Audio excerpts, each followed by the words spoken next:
Today, we are following the trail left by the Grand Pacific Glacier, but we're not the first explorers to do so. You see, 85 years after Vancouver, John Muir came to Glacier Bay. He brought high expectations, and when it starts to move like that, now we can call it a glacier, because it's moving and flowing downhill, kind of like a river of ice.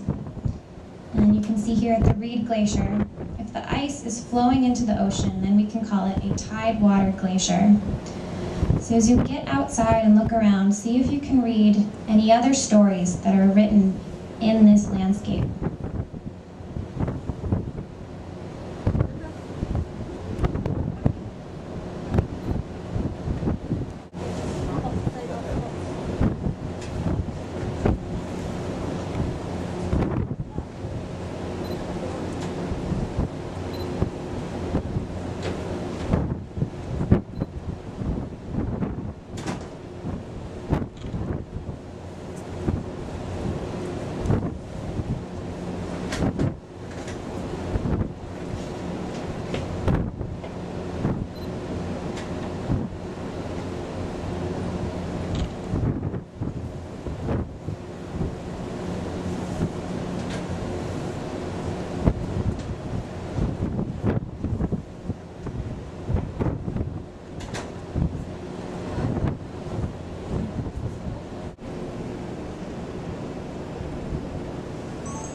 So coming into view on the left side, or the port side of the ship, is another view of a tidewater glacier.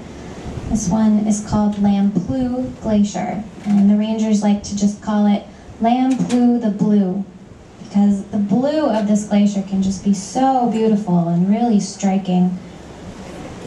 But you might be wondering, why is the ice blue? Well, it's because of the way light passes through ice. You see, glacier ice is made of solid crystals that have very little space between them, very little room for air pockets. And water and ice, they absorb all the colors of the spectrum except for blue. So the white light from the sun hits the ice, you know, like the spectrum of light, the rainbow of light that you would see in a prism. So that's coming from the sun, and only the blue light has enough energy to escape the ice and make it to our eyes so that we can see it. But you see, look.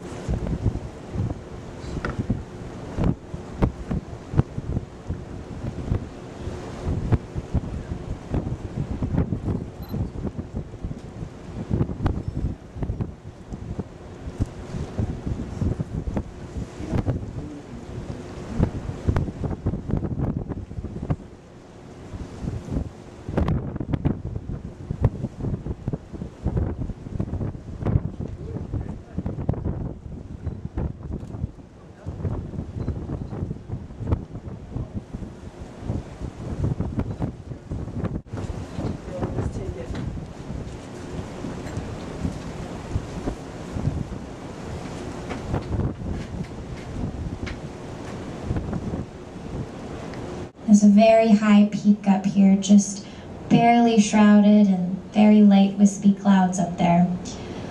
This is Mount Cooper, and it's standing up there at 6,800 feet.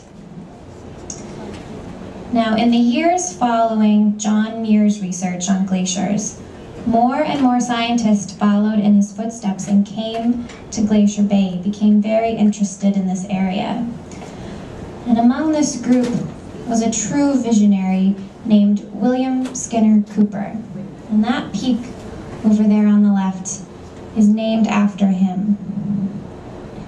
Cooper was a plant ecologist from the University of Minnesota, and he was looking for a place to research and study the way that plants move into an area that's just newly exposed by the glaciers.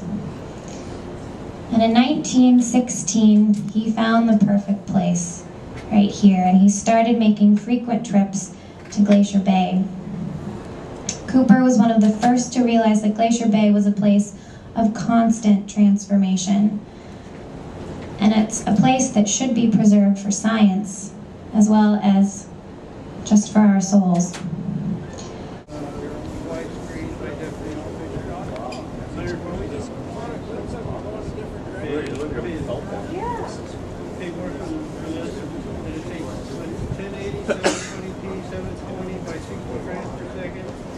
Looking at this amazing postcard view of the Johns Hopkins Glacier. So if you're not outside yet, now is the time to get outside. Point out the Johns Hopkins Glacier here. We're 7 miles back from the face. This glacier is 1 mile wide from rock wall to rock wall, and it goes back into the mountains there at it's 12.5 miles back there. It moves quite rapidly at 10 to 15 feet per day, and it's a gorgeous view. But I also have something else to point out to you. We have 2 brown bears on a beach.